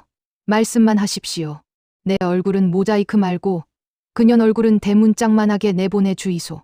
전 국민이 그년 낯짝 좀 보게. 구청 가정법원 민원실 장구 직원이 서류에 접수 완료 도장을 쾅 찍어줍니다. 이혼 신고서 처리 완료. 그 붉은 도장 자국 하나를 보는데 5년 묵은 체증이 쑥 내려가는 기분입니다. 아들 성훈이는 멍하니 서류를 바라보다가 깊은 한숨을 내쉬며 고개를 듭니다. 어무이, 끝났습니다. 이제 진짜 남남입니다. 그래, 남남 정도가 아니라 전생의 원수였다 생각하고 잊어뿌라. 법원을 나서는 아들의 뒷모습이 한결 가벼워 보이지만 어깨는 조금 처져 있습니다. 당연하겠지요. 사랑해서 결혼했고 믿어서 모든 걸 줬던 여자였습니다. 그 배신감과 상실감이 하루아침에 아무렇지 않다면 거짓말일 겁니다. 우리는 말없이 택시를 타고 집으로 돌아왔습니다. 텅 빈 집안. 하지만 곳곳에 그년의 흔적이 유령처럼 남아 있습니다. 현관에 놓인 짝 잃은 슬리퍼, 화장대에 남은 머리카락, 그리고 거실 벽 한가운데 걸려있는 대형 결혼사진. 행복한 척 웃고 있는 그년의 얼굴을 보자 다시 속이 울렁거립니다. 성훈아, 오늘은 대청소다. 먼지 한 톨도 남기지 마라. 네, 어머니. 아들은 결심한 듯 망치를 들고 거실로 성큼성큼 걸어갔습니다. 그리고 주저없이 벽에 걸린 대형 액자를 내리쳤습니다. 와장창. 유리 조각이 사방으로 튀며 사진 속 두 사람의 얼굴이 갈라졌습니다. 아들은 사진을 찢어내어 쓰레기 봉투에 처박았습니다. 잘 가라. 내 인생의 5점. 아들의 그 한마디가 참으로 서글프면서도 단단하게 들렸습니다. 우리는 본격적으로 집을 뒤집기 시작했습니다. 그년이 쓰던 베개, 이불, 칫솔, 심지어 그년이 사왔던 그릇들까지. 조금이라도 손때가 묻은 건 가차없이 100리터짜리 쓰레기 봉투로 직행했습니다. 부엌 찬장을 정리하던 나는 구석에 처박힌 약탕기를 발견했습니다. 매일 밤 나에게 보약이라며 독약을 다려주던 그 약탕기. 검게 눌어붙은 바닥이 마치 그년의 속내처럼 시커멓습니다. 나는 그것을 마당으로 들고 나갔습니다. 그리고 힘껏 바닥에 내동댕이 쳤습니다. 쨍그랑 산산조각 난 사기 그릇 파편들이 마당에 흩어졌습니다. 다시는 내 집에 이런 더러운 약 냄새 안 풍길 끼다. 속이 다 시원합니다. 청소는 밤늦게까지 이어졌습니다. 대문 앞에 쌓인 쓰레기 봉투만 10개가 넘습니다. 동네 사람들이 지나가며 무슨 이사를 가요? 하고 물을 정도입니다. 이사요? 예, 마음의 이사를 좀 합니다. 묵은 귀신 쫓아내는 중입니다. 나는 일부러 큰 소리로 웃으며 대답했습니다. 모든 정리가 끝나고 우리는 땀범벅이 되어 거실 바닥에 대자로 뻗었습니다. 텅 빈 거실 벽, 사진이 걸려있던 자리가 하얗게 네모난 자국으로 남았습니다. 아들이 그 자국을 멍하니 바라봅니다. 어무이, 죄송해요. 저 때문에 집안 꼴이 이게 뭐고. 뭐가 죄송하노. 비 온 뒤에 땅이 굳는다 했다. 저 빈자리는 이제 우리가 진짜 행복으로 채우면 된다. 나는 아들의 손을 꼭 잡았습니다. 거칠어진 아들의 손바닥이 안쓰러워 가슴이 아립니다. 그때 꼬르르 아들 배에서 천둥 치는 소리가 납니다. 생각해보니 오늘 하루 종일 물 한 모금 제대로 못 마셨습니다. 배고프나? 밥 묵자. 네. 어무이, 김치찌개요. 얼큰하게 끓여주세요. 오냐? 내 솜씨 발휘 한번 하꾸마. 나는 벌떡 일어나 부엌으로 향했습니다. 그년이 있을 땐 눈치 보느라 마음대로 요리도 못했는데 이제 내 세상입니다. 묵은지를 꺼내 숭덩숭덩 썰고 돼지고기 듬뿍 넣고 보글보글 끓입니다. 구수한 냄새가 약 냄새를 밀어내고 집안을 가득 채웁니다. 이게 사람 사는 냄새지요. 갓 지은 하얀 쌀밥에 김치찌개 하나. 단출한 밥상이지만 우리 모자에겐 세상 그 어떤 진수성찬보다 귀한 밥상입니다. 아들은 밥 두 공기를 뚝딱 비우더니 이제야 살 것 같다며 배를 두드립니다. 어무이, 맛있습니다. 진짜 최고입니다. 많이 물어. 먹고 힘내서 다시 돈 벌러 가야지. 네. 저 내일부터 다시 출근합니다. 방앗간 일도 주말마다 내려와서 도울게요. 됐다. 니는 니 일 해라. 방앗간은 박씨 영감이 도와주기로 했다. 박씨 아저씨요. 에이, 핑계 김에 두 분 데이트하시려는 거 아닙니까? 아들이 능글맞게 농담을 던집니다. 시끄럽다. 밥이나 치워라. 나는 얼굴을 붉히며 아들의 등짝을 때렸지만 입가에는 웃음이 떠나질 않습니다. 오랜만에 집안의 웃음소리가 울립니다. 창문 밖으로 둥근 보름달이 환하게 떠 있습니다. 마치 우리 앞날을 비춰주는 것 같습니다. 이제 진짜 끝난 것 같습니다. 악몽 같았던 지난 몇 달. 하지만 그 덕분에 나는 더 강해졌고 아들은 더 단단해졌고 우리는 서로의 소중함을 다시 깨달았습니다. 그런데 말입니다. 인생이란 게 참 묘합니다. 나쁜 일이 있으면 좋은 일도 있다고 했던가요? 다음 날 아침 생각지도 못한 손님이 방앗간을 찾아왔습니다. 아니, 손님이 아니라 복덩이가 굴러들어왔다고 해야 할까요? 가게 문을 열고 있는데 웬 낯선 아가씨가 쭈뼛거리며 들어옵니다. 저, 여기가 대박 떡 방앗간 맞나요? 맞는데 떡 맞추시게요? 아니요. 그게 아니라 방송 보고 왔는데요. 할머님 팬이라서. 아가씨의 눈빛이 초롱초롱합니다. 그리고 그녀가 내민 건 떡 주문서가 아니라 내 인생을 또 한 번 뒤집어 놓을 대박 제안서였습니다. 제안서요? 이게 뭡니까? 내가 어리둥절해서 묻자 아가씨가 눈을 반짝이며 명함을 내밀었습니다. 대한홈쇼핑 식품팀 MD 이지은 어르신, 지난주 방송 나간 거 보셨죠? 그게 지금 인터넷에서 난리가 났어요. 국민 사이다 시어머니라고 검색어 1위도 했고요. 사이다. 내 별명이 사이다라요. 네, 불의를 보면 못 참는 그 모습에 젊은 사람들이 환호하는 거예요. 그래서 말인데 어르신 떡을 브랜드로 만들고 싶어요. 이름하여 심우분 할매의 사이다 떡볶이. 어때요? 홈쇼핑. 브랜드? 평생 시장 바닥에서 떡만 썰던 내가 TV에 나가서 장사를 한다니. 옆에 있던 아들이 입을 다물지 못합니다. 저기요. 저희 어머니 떡이 맛있긴 한데 대기업이랑 할 정도는 아니에요. 제가 어제 몰래 사 먹어봤는데 맛도 기가 막히더라고요. 이건 무조건 됩니다. 계약금 1억, 그리고 러닝 개런티 10%. 어떠세요? 1억. 며느리년이 훔쳐가려 했던 돈이 5천이었는데 가만히 앉아서 그 2배를 준답니다. 나와 아들은 서로의 얼굴을 쳐다봤습니다. 이게 꿈인가 생시인가. 똥차가 가고 나니 벤츠가 온다더니 악기가 나가니 복덩이가 제 발로 굴러들어왔습니다. 하모, 합시다. 내 떡 맛은 내가 보장한다. 나는 그 자리에서 계약서에 도장을 찍었습니다. 이번엔 며느리가 훔쳐간 도장이 아니라 내 손으로 꽉 쥔 진짜 인감으로 말입니다. 그날부터 우리 방앗간은 전쟁터가 됐습니다. 이번엔 싸움터가 아니라 돈을 쓸어 담는 전쟁터 말입니다. 홈쇼핑 첫 방송날. 카메라 앞에 선 나는 떨지 않았습니다.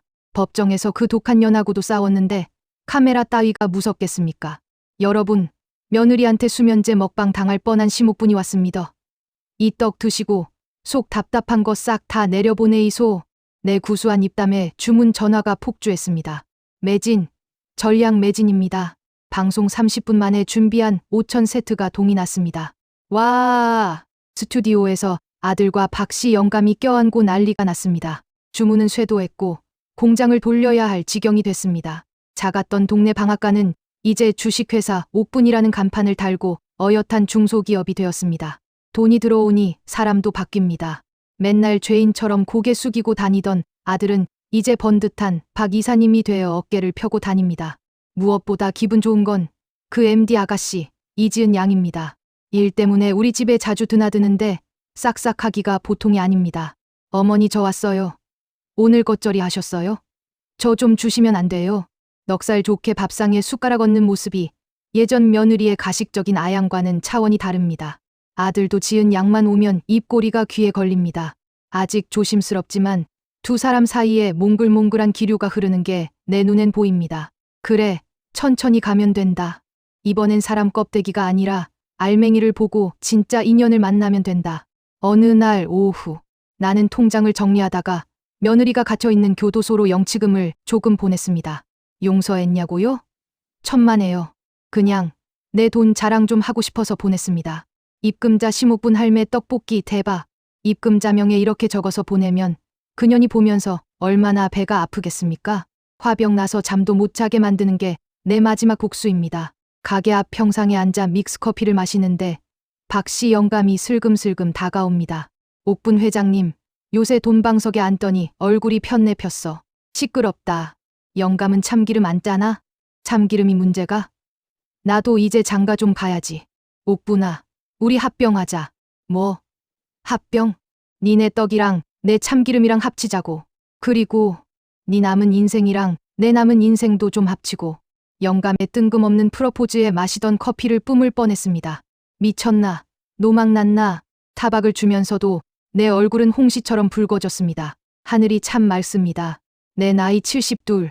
남들은 인생 정리할 나이라지만 나는 이제 시작입니다. 썩은 가지를 쳐내니 새순이 돋고 꽃이 핍니다. 1년 뒤, 자, 줄을 서시오. 줄을. 주말 아침부터 방앗간 앞은 전국에서 찾아온 손님들로 장사진을 이룹니다. 건물은 3층짜리 신축 빌딩으로 바뀌었고 1층은 매장, 2층은 카페, 3층은 우리 살림집입니다. 물론 30억짜리 건물은 이제 내 명의로 완벽하게 등기가 끝났습니다. 어머니, 오늘 매출이 지난주보다 20% 늘었어요. 깔끔한 정장 차림의 아들이 태블릿 PC를 보여줍니다. 그래? 고생했다. 지은이랑 데이트나 가라. 가게는 내가 지킬 테니. 에이, 어머니도 박 아저씨랑 영화 보러 가셔야죠. 아들이 찡긋 윙크를 합니다. 그때 가게 TV에서 뉴스 소리가 흘러나옵니다. 전 남편의 50억 자산가를 독살하려다 미수에 그친 30대 여성이 징역 15년을 선고받고 복역 중. 화면에 모자이크된 며느리의 모습이 스쳐 지나갑니다. 감옥에서도 사고를 쳤는지 죄수복 꼴이 말이 아닙니다. 손님들이 혀를 찹니다. 어우, 세상에 저런 독한 년이 다 있대. 그러게, 천벌 받은 거지. 나는 말없이 TV를 꺼버렸습니다.